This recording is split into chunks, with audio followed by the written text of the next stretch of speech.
Now on to something very hotly contested, Citizens United. If you don't know what Citizens United is, in 2010, the United States Supreme Court held that the First Amendment prohibited the government corporation. The principles articulated by the Supreme Court in the case have been extended to for-profit corporations, labor unions, and other associations.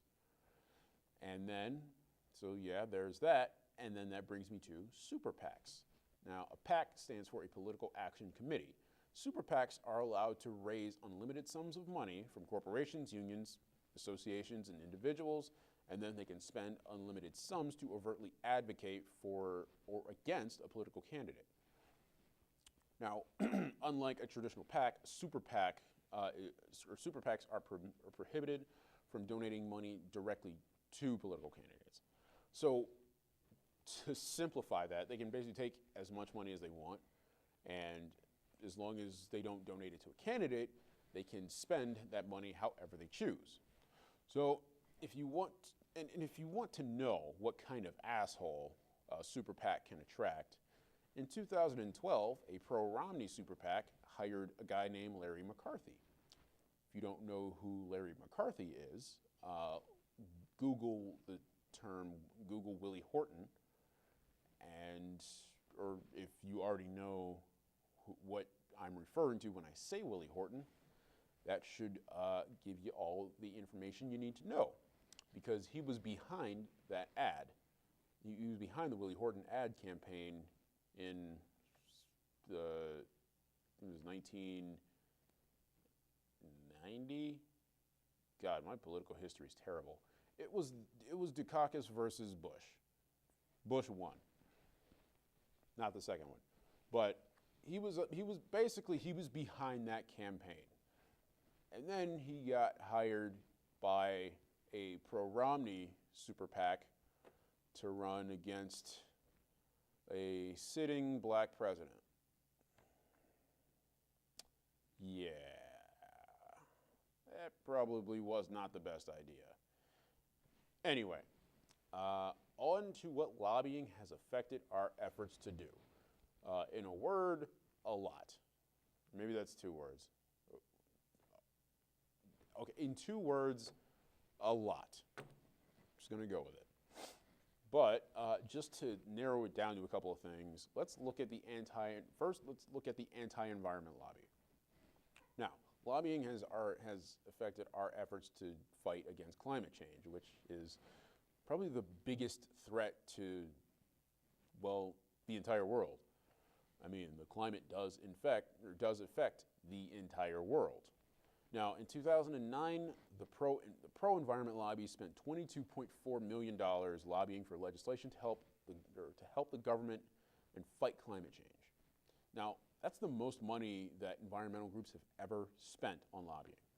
And you think they'd be able to get something, like some semblance of change, or some semblance of legislation to help them? Not quite. To see their counterparts in the oil and gas lobby spent $175 million to stop their efforts to fight climate change in its tracks. Now, and that's not all. ExxonMobil, just ExxonMobil spent $27.4 million.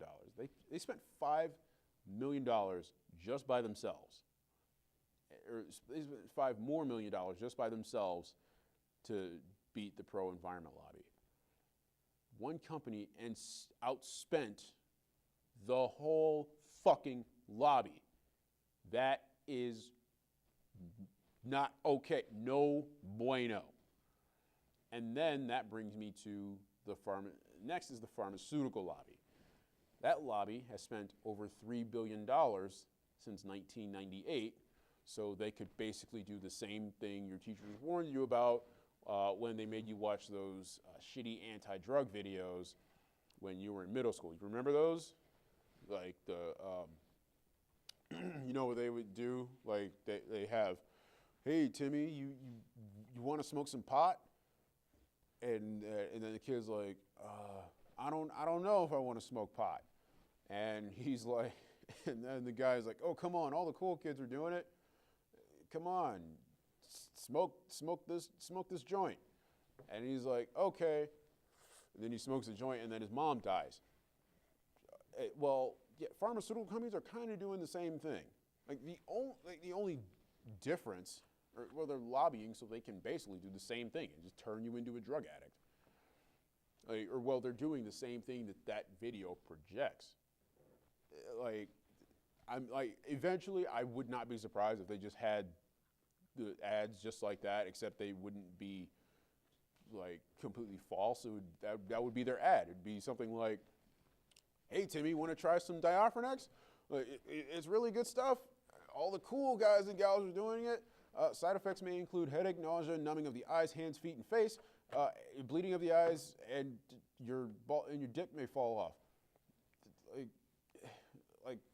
Yeah, with the side effects and everything.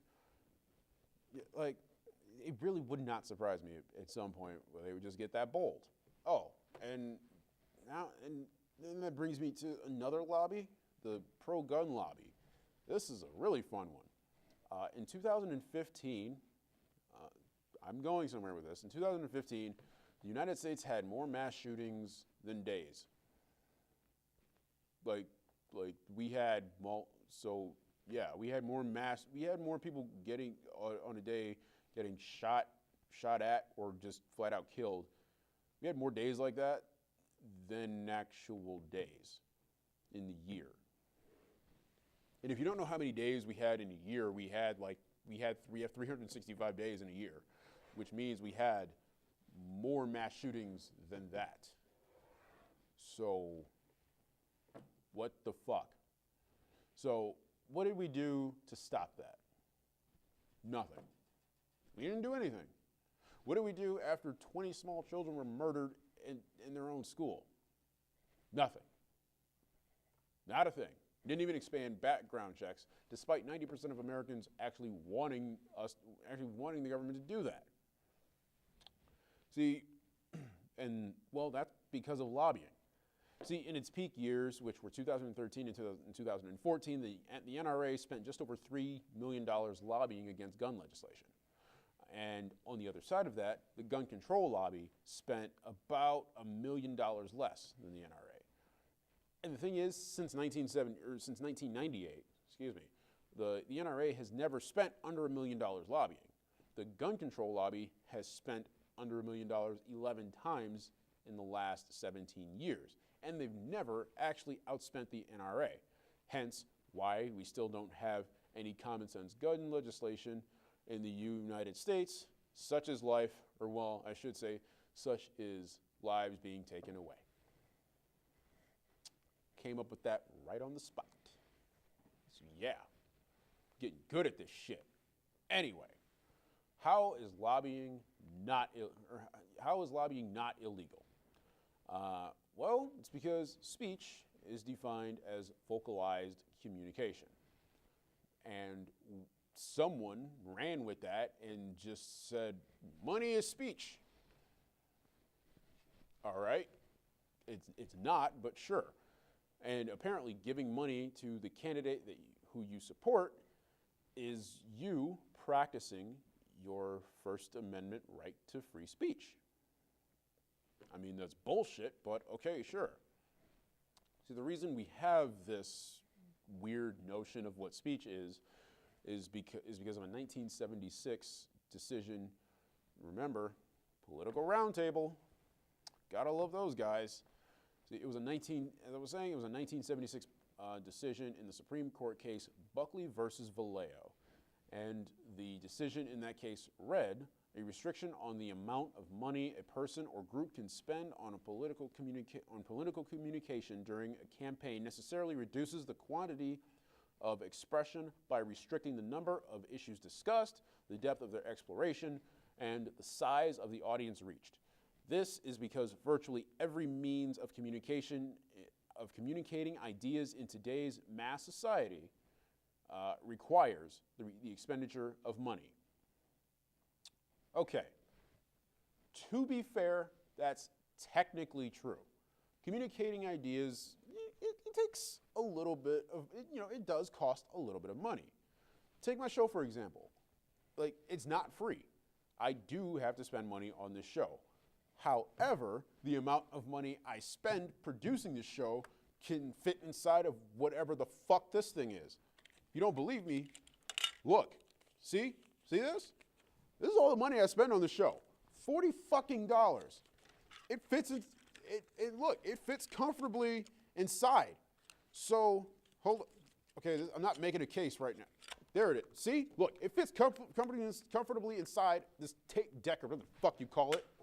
So, and granted, I don't have the biggest audience, but, well, you know what? Whose fault is that, all right? It's your fault. Watch the goddamn show, please. Like, I'm begging you. I really want this thing to go off without a hitch. And, I'm not going to lie. I wouldn't not accept donations. But no donations over $200. I think everyone should be able to afford a simple donation of $25. Love you, Bernie. Anyway. Now, where was I again? I lost my fucking place. So I talked about the show. Oh, yeah. There's no reason for us to have to spend billions of dollars on elections when I can talk about whatever the fuck I want right here. And another notion that has kind of screwed this whole lobbying debate up is the notion that corporations are people. Fuck that. Here's what I think about that. If corporations are people, I feel like if they go into debt, they should have to pay their own fucking debt. They should get bailed out by the goddamn government. They should also be put on trial for murder if they're the reason that someone died. Oh, and just another thing. Oh, and by the way, I'm talking to you, BP and GM. Oh, and another thing, just a small thing. If corporations really are going to be considered people, they should be allowed to fucking die. They should have a life expectancy, for fuck's sake. Anyway, now moving on to the Trump factor. Oh boy, do I love this part. See, one of the reasons people are so in love with Donald Trump is because he's not bought by large corporations. See, Donald Trump is already a billionaire. He's funding his own campaign, and he's not taking any outside money. I mean, it's not entirely true. He's only funding 66% of his campaign, but by and large, he's putting up most of the money for it. And that's what people love, is that Donald Trump can't be bought by big corporations and big donors. Like he is a big donor, basically. See, everyone seems to think that, Donald Trump is the solution, that having someone who's already rich, who's already got money, that's the solution. No, it's not. Actually, it's part of the problem. See, you shouldn't, to me, it sets a bad precedent. You shouldn't have someone who's already rich run for president. You should have someone who, how could I put this?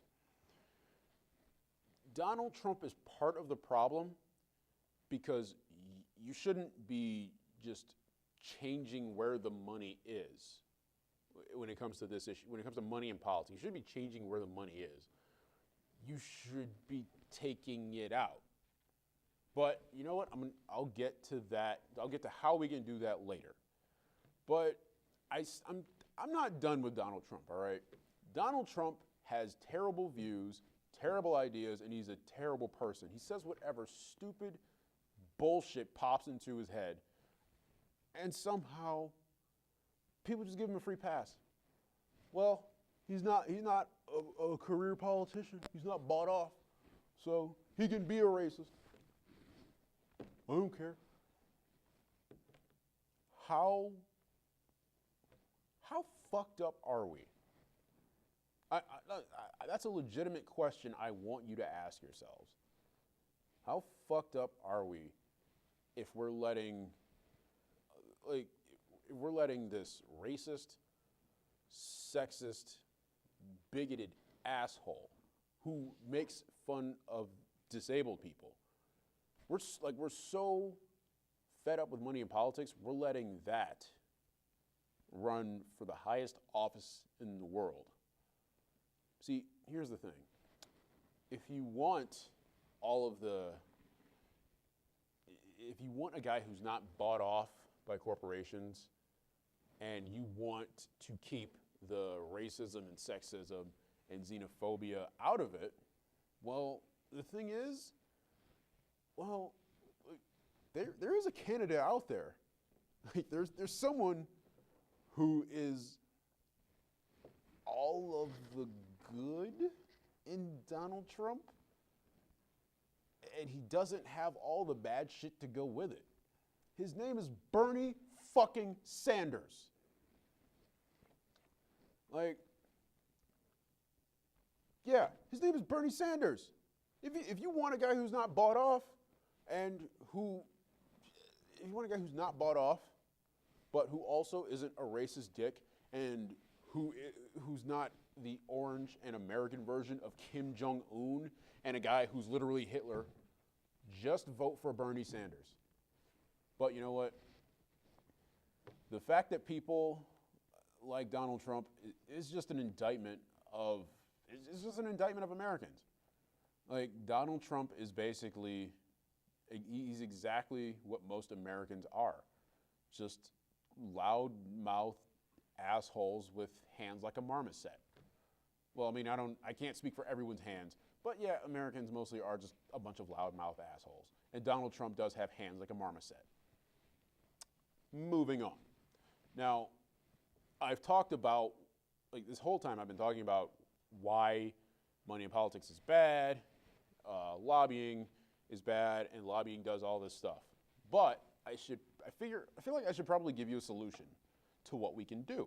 I can talk about why something is a problem until I'm blue in the face, but unless I give you a solution, I mean, what's the point?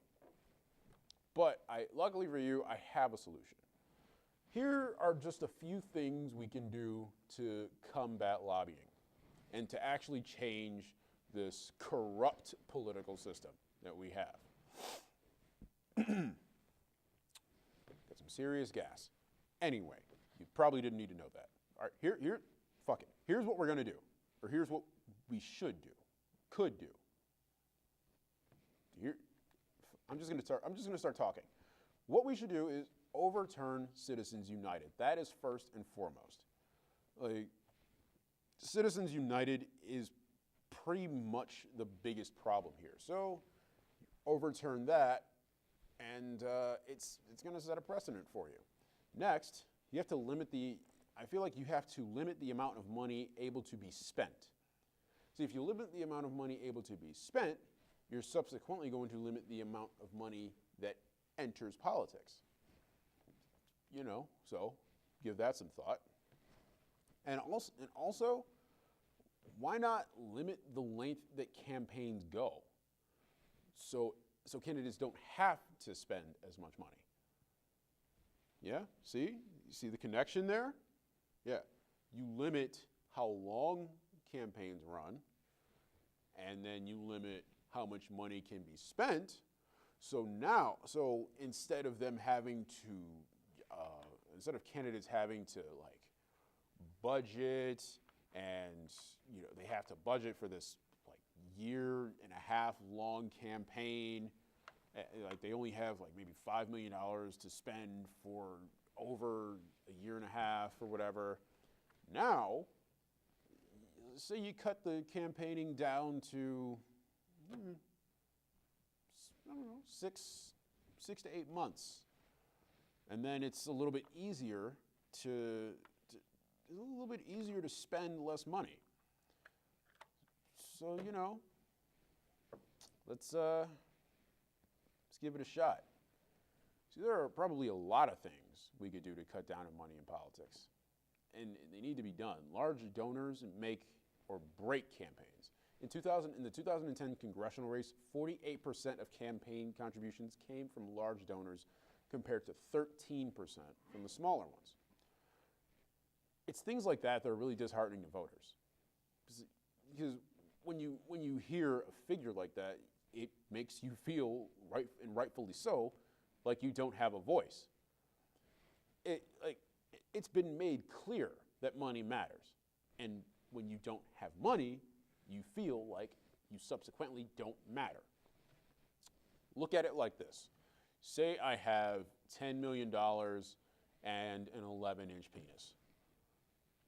Now, me being a recent college graduate and doing a comedy news show alone in a studio, and also being a large black male, one of those things is true, and I'll just leave it up to the viewer's imagination to figure out which one. I should run for president on the Republican ticket with as much as how much I'm talking about my own dick. But anyway, now, okay, so where was I? Okay, so I have $10 million, huge penis, and let's say I'm trying to, get pull one of those hot models chicks with the fit tee and the like one of those chicks on Instagram.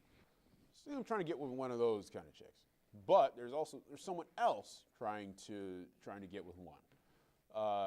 Some average guy, works at a fast food joint, average wiener. Now, the odds of us fighting, because let's be real here, those Instagram hoes, they're hoes, okay? Can we just be real for a second? They're hoes. They like guys with money. They're not going to go for an average dude. So what's the point of the guy who works at a fast food joint and has just, his normal 6-inch wang? What's the point of him even trying? Because if you know what someone or something wants and you don't have that, you're not even going to try. And that's about where we're going with American politics.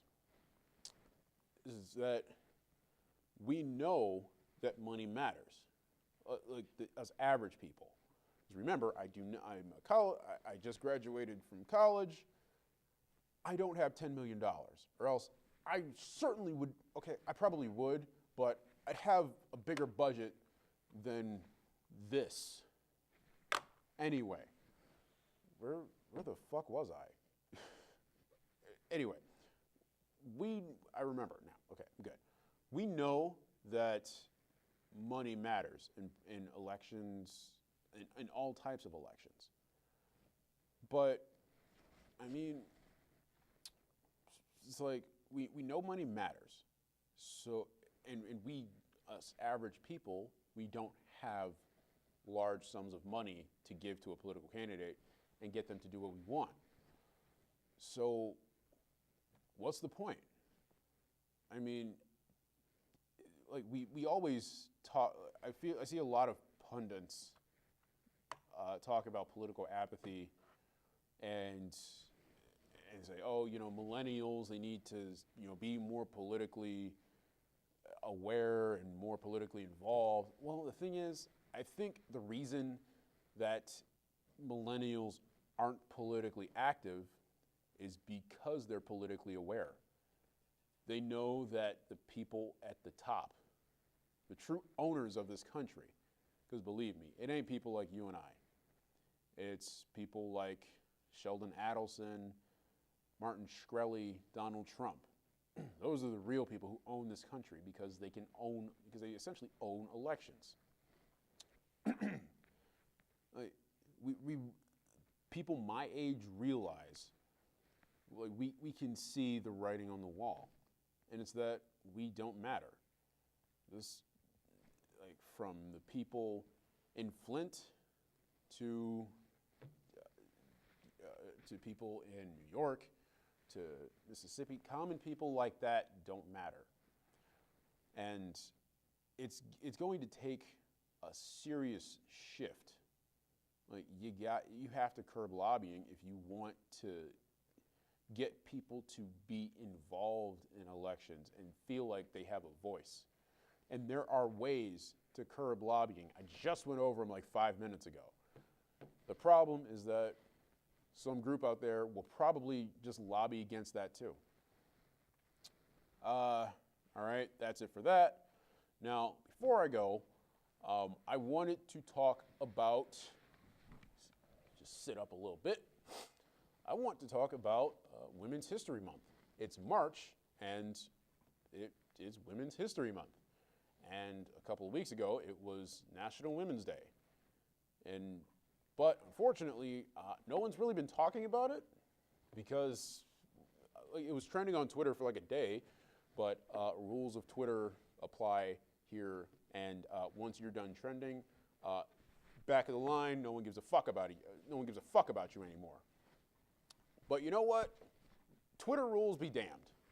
I'm a bit of an anarchist, so I'm going to go against the grain here, and I'm going to show women that I do care, and which is why my contribution to Women's History Month is I would like to educate my viewers on some things that we use almost on a daily basis that were invented by women that you may not have heard of.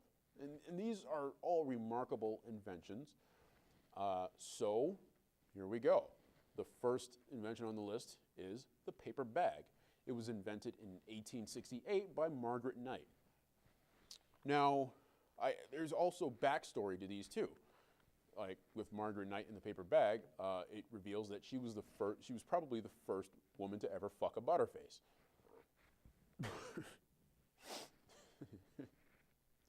Now, moving on.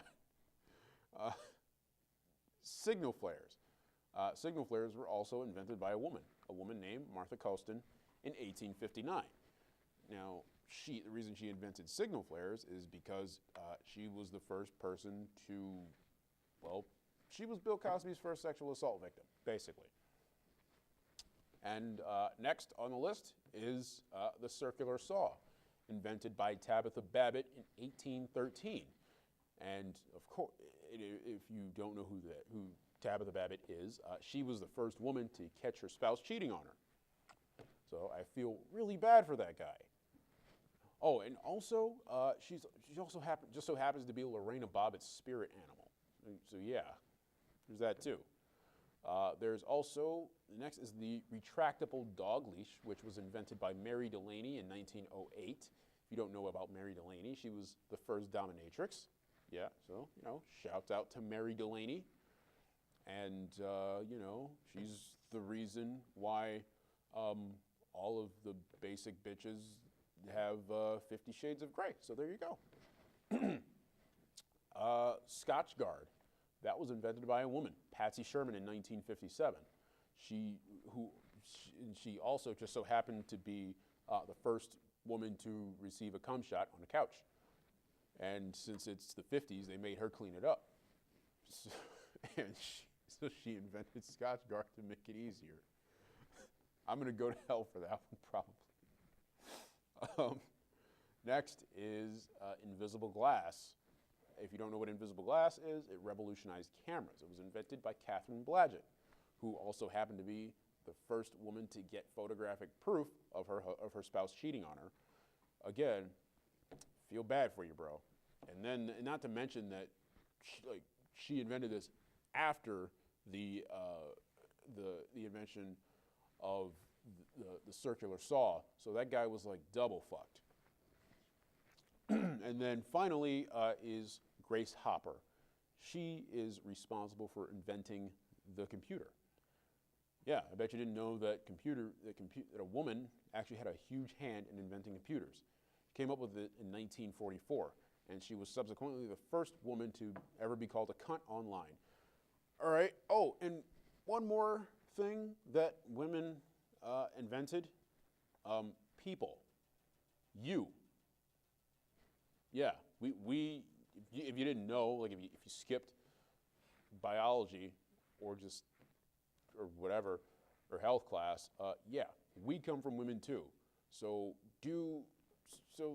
yeah, show your mom some fucking respect. Call her on the phone. If you're around her, give her a hug.